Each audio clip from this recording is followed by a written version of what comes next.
Welcome to another empowering episode of Follow the Leaders, the podcast where we delve into the world of leadership.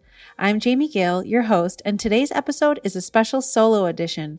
Join me as I share valuable insights and ideas on leadership, drawing from my own experiences and lessons learned.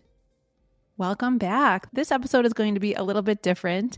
I'm really excited because over the next few weeks, I'm recording a ton of new episodes with a bunch of really incredible, inspiring leaders and entrepreneurs, some who are business owners here in Madison, Wisconsin, who are going to join me to tell us all about their business story and their leadership path and share their wisdom and experience, and some who are thought leaders within the world of leadership and entrepreneurship and who are going to share their expertise. So those conversations are going to be really, really great, and I'm excited to share them with you.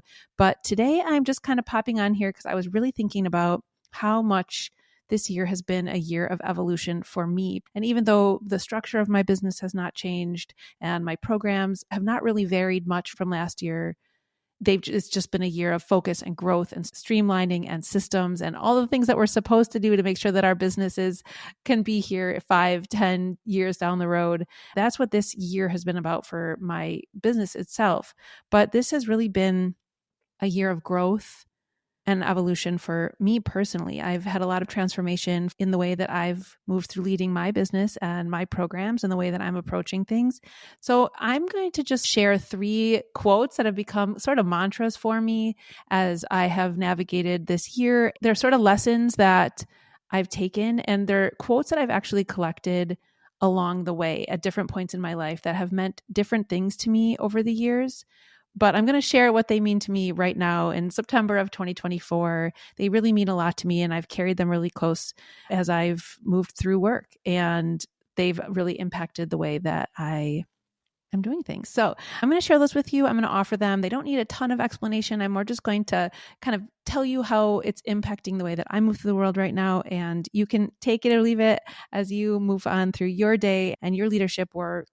And if it does impact you, or if you have another quote that you think I would love to hear, I'd love for you to send me a message and let me know and share with me, because I'm a quote collector. I love to learn. And so if you have a message that you think I would like to hear, or if any of these quotes kind of light a fire for you, I would love to know it. So speaking of fire, the first one is about that. And so I don't know if you've noticed, but with my programs, I have a fire theme. So a lot of the brand names have a fire theme or a light theme.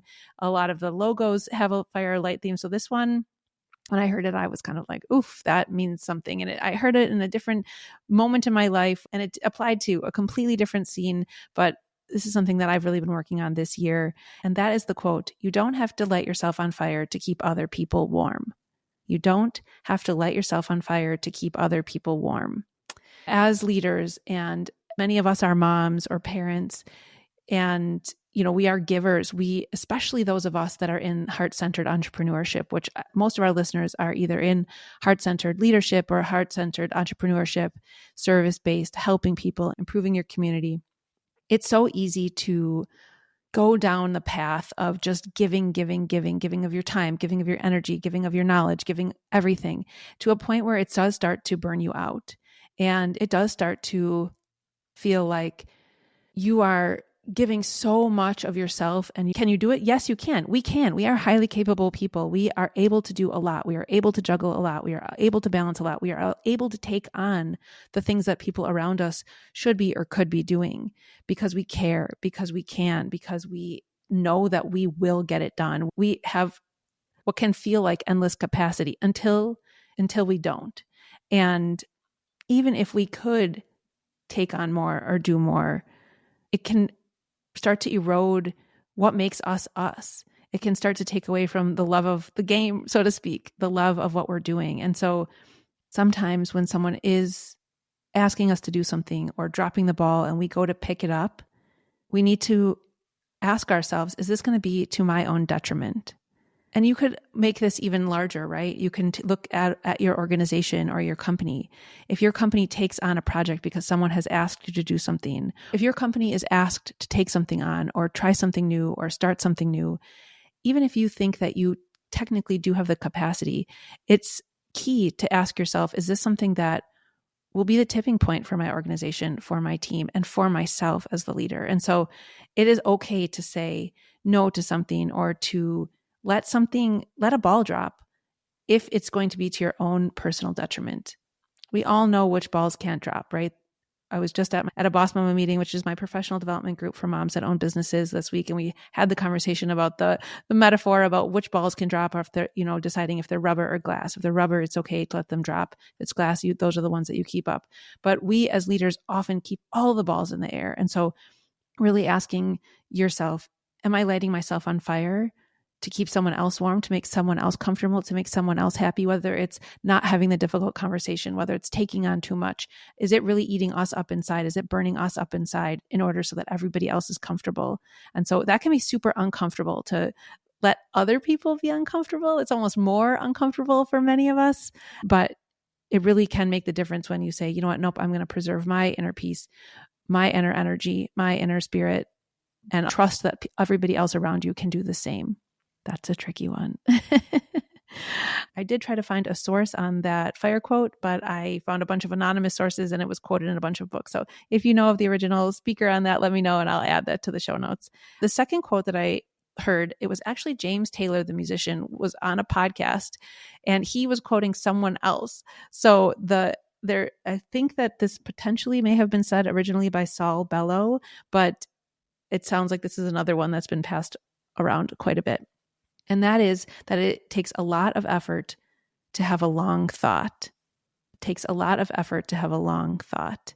And that one really resonated with me because I am somebody who, literally from the moment I wake up until the moment I go to bed, I can fill my mind and my time and my space with people, with ideas. I listen to podcasts from the moment I step out of bed. Like when I hear the daily podcast intro, that is my cue to turn my brain on and get my day going. So the first thing I do is put that in, and I enjoy it. I enjoy learning. I enjoy, filling my day with conversation and with interaction. I really do. I am extroverted in that way.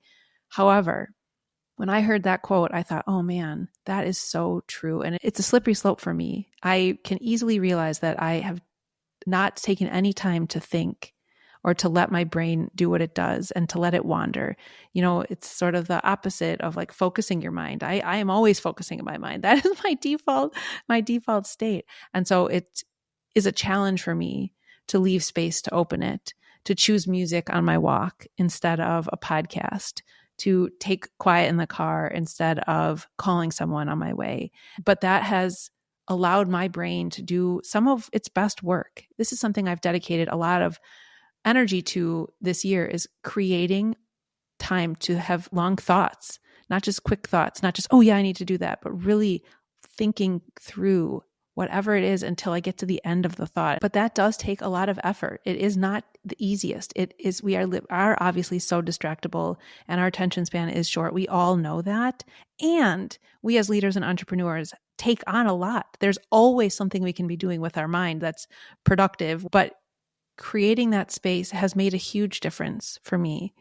And those are the two places that I most readily do it, is in the car and a drive. And when I'm walking my dog or walking in the Nature Conservancy by my house, is making the choice to not make a phone call and not turn on a podcast at those times has really allowed my mind to wander. And that is when I do my best problem solving, it turns out, is when I do let my mind wander. So that's something I would offer to you, is what can you do? Where can you put in the effort? Because it is not going to be default. Where can you put in the effort to give yourself a chance to have a long thought? And the last quote is complete swerve from those two. And that is something that has helped me have a stronger backbone in business. And it's an old sales mantra that I heard somewhere along the way. And it feels a little harsh, and it might feel a little harsh to you, especially when we care so much about our work. Like all of us do. Everybody listening here cares a lot about their work.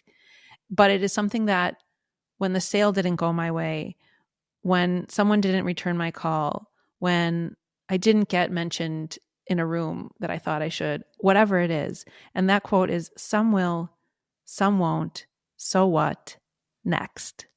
Some will, some won't, so what, next. And so you can just abbreviate it SW, SW, SWN. And it feels a little callous to be like, yes, we're going to get some business wins. We're going to lose out on some business opportunities. So what? On to the next.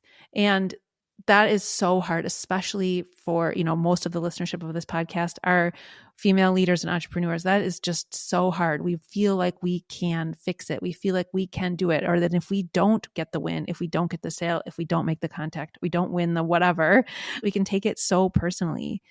In reality, we can waste so much effort, so much time, and then in turn lose out on money, on advancement, on connection, because we're stuck on the one that didn't work out. We can only focus on that. We need to move on. So what? On to the next. Some will, some won't. So what? Next. Some things are just not going to work out. Some programs are just going to close. Some classes aren't going to run.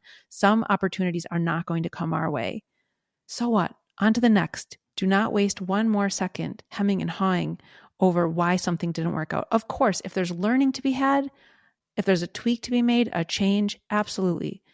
But you're not going to close every sale.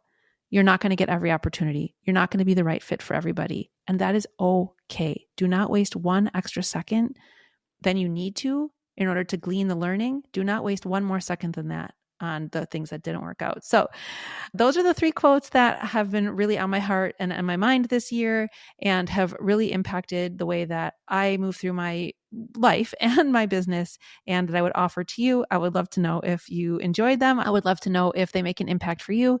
If you have similar ones that you want to offer me, my Instagram handle is Jamie Gale LLC.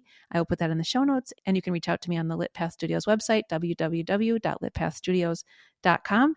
So thank you for listening, and we'll be back next time with another interesting conversations, an interview that I know you will not want to miss. So subscribe on whatever podcast app you're listening, and go kick some butt out there. Follow the Leaders is produced by Lit Path Studios, and music is by Shane Ivers. You can hear more about this show and all the other podcasts at Lit Path Studios by going to www.litpathstudios.com.